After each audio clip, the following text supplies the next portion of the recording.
লেখাপড়ার সিলেবাসকে কোনো সাম্প্রদায়িক দাঙ্গাকারীদের হাতে তুলে দেব না।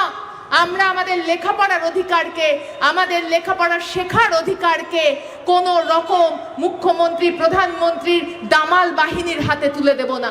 আর তার একটা কবিতার লাইন আমরা এই সময় দাঁড়িয়ে বারবার মনে করা উচিত বলে মনে হয়। এই পৃথিবীর রণ রক্ত সফলতা সত্য, তবু সেটাই শেষ সত্য নয়। সত্য এই পৃথিবীতে হিংসার ইতিহাস সত্য।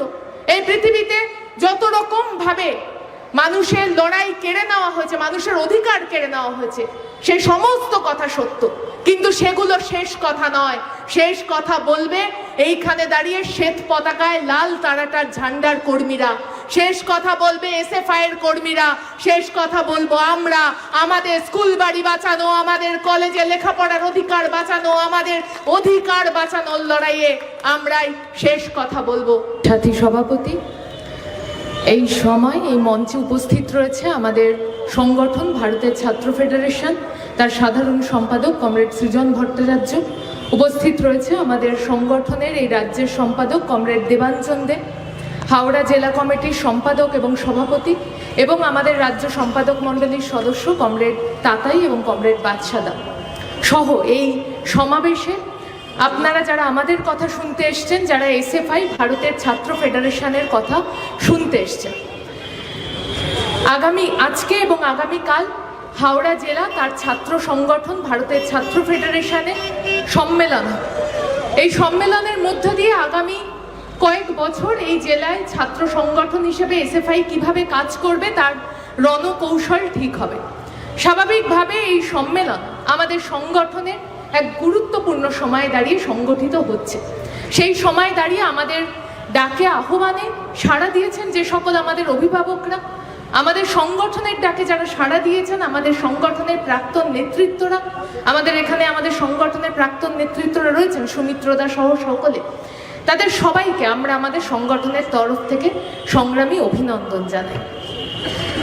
এই যে সময়টা আমরা দাঁড়িয়ে রয়েছি, আমার আগে বললেন হাওড়া জেলা কমিটির সভাপতি এবং হাওড়া জেলা কমিটির সম্পাদক বললেন ঠিক কোন সময় দাঁড়িয়ে তারা এই সম্মেলনকে সংগঠিত করছে। আজ থেকে দুদিন আগে আমাদের অনেকের প্রিয় কবি জীবনানন্দ দাশের মৃত্যুদিন ছিল। তার একটা কবিতার লাইন আমরা এই সময় দাঁড়িয়ে বারবার মনে করা উচিত বলে মনে হয়। এই পৃথিবীর রণ রক্ত সফলতা সত্য, তবু সেটাই শেষ সত্য নয়। এই সম্মেলনের নগর যে জায়গাটির নামে নামাঙ্কিত হয়েছে প্যালেস্তাইন, এই ভারতবর্ষ থেকে প্রায় 5000 কিলোমিটারেরও বেশি দূরত্বে ওই প্যালেস্তাইনটি আমাদের একবিংশ শতকের এই শতাব্দীরও একটা সেটলার কলোনি এখনো তৈরি হচ্ছে, যার কাজ প্রত্যেক দিন যে মানচিত্র থেকে মুছে দেওয়ার চেষ্টা হচ্ছে একটা দেশকে, তার মানুষের লড়াইকে, সে মানুষের প্রতিরোধকে। আমরা এই মাসের প্রথম দিকে শুনেছিলাম পৃথিবীর বিভিন্ন দেশ থেকে, সারা পৃথিবীর প্রায় 50টিরও বেশি দেশ থেকে একটা বিশাল নৌবহর, ছোট বড় বিভিন্ন রকমের জাহাজ মিলে ওই প্যালেস্তাইনে, যেখানে দুর্ভিক্ষ হচ্ছে, যেখানে মানুষ তার প্রয়োজনীয়, আমাদের বেঁচে থাকার জন্য যে প্রয়োজনীয় জিনিসগুলো, জল, খাদ্য, ওষুধ, কোনোটাই পাচ্ছে না, দুর্ভিক্ষের মুখোমুখি রয়েছে। সেখানে বাচ্চারা জন্মানোর সঙ্গে সঙ্গে তাদের ডেথ সার্টিফিকেট লেখা হচ্ছে, তাদের মেরে ফেলা হচ্ছে, গণহত্যা হচ্ছে। সেই সময় দাঁড়িয়ে পৃথিবীর মুক্তিকামী মানুষ, পৃথিবীর যে মানুষরা সহনশীল, যারা অন্যের দুঃখে কাঁদে, ভাবতে পারে, সংবেদনশীল, তারা সবাই মিলে সাহায্যের হাত বাড়িয়ে দিয়েছিল, ত্রাণ পৌঁছচ্ছিল প্যালেস্তাইনের ভূখণ্ডে। সেই ত্রাণকে যখন প্যালেস্তাইনের উপকূল থেকে আর কিছু কিলোমিটার দূরে, যখন প্যালেস্তাইনের মানুষ আশা বাঁধছিল, আশায় বুক বাঁধছিল যে আমার দেশে আর কিছুক্ষণের মধ্যে ত্রাণ এসে পৌঁছবে, সেই সময় দাঁড়িয়ে ইসরায়েলি যে বাহিনী, যারা প্রত্যেক দিন কয়েক হাজার শিশুকে, কয়েক হাজার প্যালেস্তানীয় মহিলাকে হত্যা করে, তাদের অঙ্গকে বিক্রি করে দেয়, প্যালেস্তাইনের এই মহিলাদের, শিশুদের স্কিন নিয়ে, ত্বক নিয়ে ইসরায়েল পৃথিবীর সব থেকে বড় স্কিন ফ্যাক্টরি তৈরি করছে, স্কিন হাব তৈরি করছে। সে যে মুহূর্তে ওই নৌবহরগুলো, ওই সুমুদ ফ্লোটিল্লা তারা আসছিল, এবং ইসরায়েলের গোটা বাহিনী উপকূল ছেড়ে নিরাপত্তাকে আলগা করে শিথিল করে চলে গেছিল ওই নৌবহরকে আটকানোর জন্য, নৌকোগুলোকে থামিয়ে দেওয়ার জন্য, তাদেরকে একেবারে তাদের থেকে ত্রাণগুলো সমুদ্রের মধ্যে ফেলে দেওয়ার জন্য। ঠিক সেই সময় দাঁড়িয়ে যে মানুষগুলো লড়াই করে চলেছে প্যালেস্তাইনের ফিলিস্তিনি মানুষগুলো, তারা দেখলো যে নিরাপত্তা তো এখন খানিক ফাঁকা রয়েছে, উপকূল অঞ্চলটা ফাঁকা রয়েছে। তখন দাঁড়িয়ে তারা সেই সময় মাছ ধরতে চলে গেল। আগামী 2 দিন 3 দিন ওই মাছ ধরা দিয়ে তাদের দুর্ভিক্ষে তারা সামান্য কিছু খাওয়ার সংগ্রহ করলো। আমাদের শিক্ষা দেয় প্যালেস্তাইনের মানুষের এই প্রতিরোধ, যে মাথার ওপর মৃত্যু যখন যখন চলে আসতে পারে, বোমারু ড্রোন উঠছে, যখন দাঁড়িয়ে আমি জানি না পরের মুহূর্তে আমি বেঁচে থাকবো কিনা, তখন দাঁড়িয়ে শাসকের চোখে চোখ রেখে লড়াই করাটাই আমাদের লড়াইয়ের মন্ত্র। আমরা সেই লড়াইয়ের সেই রণকৌশলকে আরো একবার শানিত করার জন্য, সেই রণকৌশলকে স্থির করার জন্য আমাদের এই সম্মেলনের কাজ করব। আমরা যে সময় এই সম্মেলন করছি, সৌরভদা বলছিল আমাদের প্রজন্ম, আমরা যে প্রজন্মের অংশ, সেই প্রজন্ম ভালো নেই। স্কুল বন্ধ হয়ে যাচ্ছে, কলেজগুলোতে সিট ফাঁকা থাকছে, শুধু স্কুল কলেজ নয়, বিশ্ববিদ্যালয় তার পরিকাঠামো ভেঙে পড়ছে। প্রত্যেক দিন শিক্ষার আঙিনা থেকে একটা বড় অংশের ছাত্রছাত্রী তারা তাদের শিক্ষা লেখাপড়ার কাজ বাদ দিয়ে অন্য চাকরি করতে বাধ্য হচ্ছে। আমরা এক সময় দাঁড়িয়ে শুনেছিলাম বামফ্রন্ট সরকারের কথা। আমরা যখন অনেক ছোট, আমরা যখন কেউ স্কুলে টুলে পড়ি, তখনকার সময়ের কথা। সে বামফ্রন্ট সরকারের পুরনো দলিলগুলো দেখলে দেখা যায় একটা সরকারে আসার 10 বছরের মধ্যে প্রত্যেক গ্রাম বাংলার প্রত্যেকটি ব্লকে স্কুল তৈরি করেছিল, গ্রাম বাংলার প্রত্যেকটি পঞ্চায়েতে স্কুল তৈরি হয়েছিল। শুধুমাত্র মানুষের গণতান্ত্রিক ক্ষমতাকে বিকেন্দ্রীকরণ তা করা হয়েছিল তা নয়, স্কুল শিক্ষা ব্যবস্থাকে তাকে বিকেন্দ্রীকরণ করা হয়েছিল। একেবারে পঞ্চায়েতি স্তরে গিয়ে স্কুল তৈরি হয়েছিল, বিদ্যালয় তৈরি হয়েছিল, মাধ্যমিক শিক্ষা কেন্দ্র তৈরি হয়েছিল। 10 বছর পর দাঁড়িয়ে তথ্য ও সংস্কৃতি বিভাগের যে রিপোর্ট, সেই রিপোর্টে বলা হচ্ছে 77 সালের বামফ্রন্ট সরকারের পরবর্তী 10 বছরে পশ্চিমবাংলার বুকে এমন কোনো গ্রাম নেই যে গ্রামে একটাও স্কুল নেই, এমন কোনো গ্রাম নেই যে গ্রাম থেকে একজনও উচ্চ মাধ্যমিক কিংবা মাধ্যমিক পরীক্ষা দেয়নি।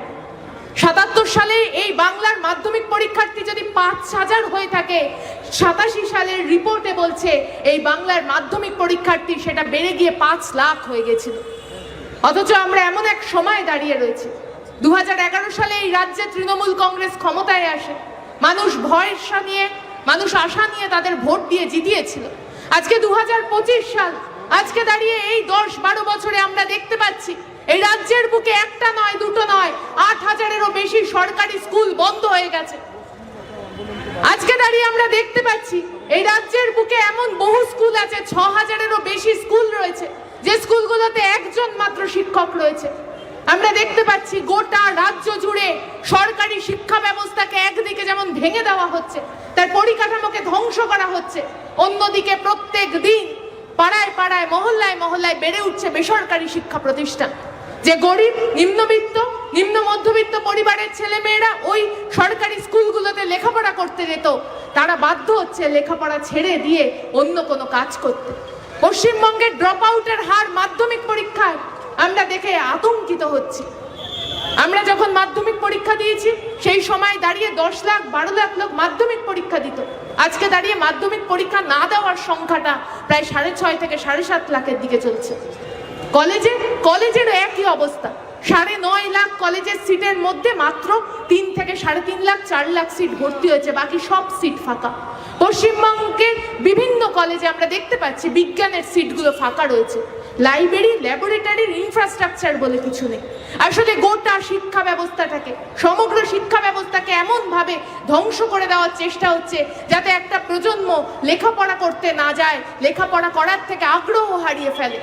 লেখাপড়ার থেকে আগ্রহ হারিয়ে ফেললে এই সরকারটা লাভ হচ্ছে, ওই যে একটু আগে আমরা দেখছিলাম একটা নৃত্যনাট্য উপস্থাপিত হচ্ছিল হীরক রাজার কথা বলে, সেইখানে যে হীরক রাজার যে মূল কথা, ওরা যত কম পড়ে তত কম জানে, যত কম পড়বে তত কম জানবে, তত বেশি করে মানবে।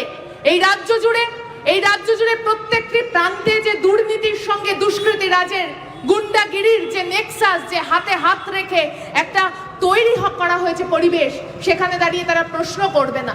তারা প্রশ্ন করবে না তার পাড়ার প্রাথমিক স্বাস্থ্য কেন্দ্রটা ঠিক মতো চলছে না কেন, তারা প্রশ্ন করবে না তার সিলেবাসে ইতিহাসটাকে বিকৃতি করে দেখিয়ে দেওয়া হচ্ছে কেন, তার সিলেবাসে বিজ্ঞানটাকে ভুল লেখা হচ্ছে কেন, যে বিজ্ঞান ডারউইনের কথা বলে, যে ইতিহাস মোগল সাম্রাজ্যের কথা বলে, সে সমস্ত কিছুকে ভুলিয়ে দিয়ে আরএসএস, রাষ্ট্রীয় স্বয়ংসেবক সংঘ, তাদের তৈরি করা ইতিহাস, তাদের তৈরি করা বিজ্ঞান পড়ছে আমাদের এই প্রজন্ম। আমরা এই সময় দাঁড়িয়ে আমরা মনে করি আমাদের সংগঠন ভারতের ছাত্র ফেডারেশন, তাদের কাজ এই সময় দাঁড়িয়ে শুধুমাত্র লেখাপড়ার অধিকার নিয়ে কথা বলা নয়, শুধুমাত্র স্বাস্থ্যের অধিকার নিয়ে কথা বলা নয়, তার পাশাপাশি মানুষের গণতান্ত্রিক অধিকার, মানুষের কথা বলার অধিকার, মানুষের নিজের ধর্ম সে নিজে পালন করবে তার অধিকার, সে তার নিজের পছন্দ মতো খাবার খাবে, তার পছন্দ মতো জামা কাপড় পরবে, তার অধিকার রক্ষা করাও আমাদের কাজ। আমরা আমাদের জেলা হাওড়া জেলা কমিটির পক্ষ থেকে আজ থেকে কয়েক মাস আগে আন্দুল কলেজে গেছিলাম, যে আন্দুল কলেজ আসলে স্বপন কোলের কলেজ, যে আন্দুল কলেজ আসলে এই হাওড়া জেলার আমাদের সংগঠনের প্রতিটা কর্মীর শপথ নিতে শেখার একটি জায়গা, যে কলেজে গণতান্ত্রিক ব্যবস্থাকে রক্ষা করার জন্য, ছাত্র সংসদকে রক্ষা করার জন্য আমাদের সংগঠনের কর্মী শহীদ হয়েছিল।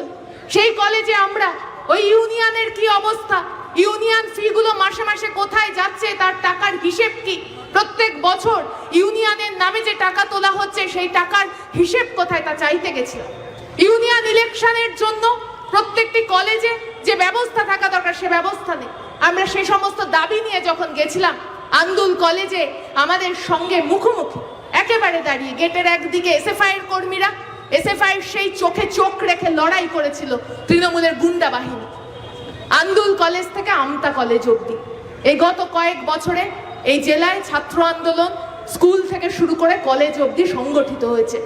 আমরা শপথ নিয়েছি, আমাদের শহীদদের শপথ নিয়েছি যে আমরা এই সময়ে দাঁড়িয়ে প্রত্যেকটি জায়গায় লেখাপড়ার পরিবেশকে ফিরিয়ে আনার জন্য লড়াই করব। আমরা এই সময় দাঁড়িয়ে যেখানে যেখানে স্কুলকে বিক্রি করে দেওয়ার ছক হচ্ছে, সেটা জাতীয় শিক্ষানীতি হতে পারে, রাজ্য শিক্ষানীতি হতে পারে, তার উল্টো দিকে দাঁড়িয়ে স্কুল বাড়ি বাঁচানোর লড়াইতে নাম। আমরা এই সময় দাঁড়িয়ে লড়াই করেছি, শপথ নিয়েছি প্রত্যেকটা কলেজে ক্যাম্পাসে যেখানে যেখানে গুন্ডাগিরি হচ্ছে, অছাত্রদের বারবারন্ত হচ্ছে, দাদাগিরি চলছে, তার উল্টো দিকে দাঁড়িয়ে ছাত্রদের ইউনিয়ন, ছাত্রদের গণতান্ত্রিক অধিকারকে রক্ষা করব। সেই রক্ষা করার, সেই শপথ নেওয়ার সমস্ত কিছুকে সামনে রেখে আমাদের এই সম্মেলন সংগঠিত হচ্ছে। একদিকে যেমন লেখাপড়ার অধিকার, স্বাস্থ্যের অধিকার, মানুষের বেঁচে থাকার অধিকারকে কেড়ে নেওয়া হচ্ছে, অন্যদিকে এই দেশের জল, জঙ্গল, জমি, এই দেশের সমস্ত কিছু রাষ্ট্রায়ত্ত সংস্থা সবকিছু এদেশের প্রধানমন্ত্রী বিক্রি করে দিচ্ছে আম্বানি আদানিদের হাতে। একদিকে যেমন বেসরকারীকরণ হচ্ছে, অন্যদিকে সমস্ত রাষ্ট্রায়ত্ত জিনিসকে বিক্রি করে দেওয়া হচ্ছে। এই সময় দাঁড়িয়ে আমরা মনে করি আমাদের সংগঠন ভারতের ছাত্র ফেডারেশন, যার ঐতিহাসিক লড়াই রয়েছে এই ভারতবর্ষকে গড়ার জন্য, যার লড়াই রয়েছে স্বাধীনতা সংগ্রাম থেকে শুরু করে আজকে দাঁড়িয়ে নয়া উদারবাদী অর্থনীতির বিরুদ্ধে সবার লেখাপড়ার অধিকারকে সুনিশ্চিত করার জন্য, সাম্রাজ্যবাদের উল্টো দিকে দাঁড়িয়ে যে লড়াই করছে আমাদের সংগঠন, তার এই সফেদ ঝান্ডার কসম, আমাদের এই সফেদ ঝান্ডার ওই লাল অক্ষরগুলোর কসম খেয়ে আমরা বলছি, আমরা আমাদের লেখাপড়ার অধিকারকে কোনো বেসরকারি যে বিনিয়োগকারীরা রয়েছে তাদের হাতে তুলে দিতে দেব না। আমরা আমাদের লেখাপড়ার সিলেবাসকে কোনো সাম্প্রদায়িক দাঙ্গাকারীদের হাতে তুলে দেব না। আমরা আমাদের লেখাপড়ার অধিকারকে, আমাদের লেখাপড়া শেখার অধিকারকে কোনো রকম মুখ্যমন্ত্রী, প্রধানমন্ত্রীর দামাল বাহিনীর হাতে তুলে দেব না। আর না তুলে দেওয়ার লড়াই নিয়ে, না তুলে দেওয়ার প্রত্যয় নিয়ে, না তুলে দেওয়ার শপথ নিয়ে আমাদের এই সংগঠনের কাজ আমরা এগিয়ে নিয়ে যাব। আজকে এবং আগামীকাল এই হাওড়া জেলা সম্মেলন থেকে আগামী কয়েক বছর এই জেলায় কিভাবে ভারতের ছাত্র ফেডারেশন কাজ করবে তার রণকৌশল স্থির হবে। ওই শুরু করেছিলাম যে কথাটা বলে শেষ করাও সেই কথা। এই পৃথিবীতে যুদ্ধের ইতিহাস সত্য, এই পৃথিবীতে হিংসার ইতিহাস সত্য, এই পৃথিবীতে যত রকম ভাবে মানুষের লড়াই কেড়ে নেওয়া হয়েছে, মানুষের অধিকার কেড়ে নেওয়া হয়েছে, সেই সমস্ত কথা সত্য। কিন্তু সেগুলো শেষ কথা নয়। শেষ কথা বলবে এইখানে দাঁড়িয়ে শ্বেত পতাকায় লাল তারাটার ঝান্ডার কর্মীরা, শেষ কথা বলবে এসএফআই এর কর্মীরা, শেষ কথা বলবো আমরা। আমাদের স্কুল বাড়ি বাঁচানো, আমাদের কলেজে লেখাপড়ার অধিকার বাঁচানো, আমাদের অধিকার বাঁচানোর লড়াইয়ে আমরাই শেষ কথা বলবো। সবাইকে ধন্যবাদ জানিয়ে ইনকিলাব জিন্দাবাদ।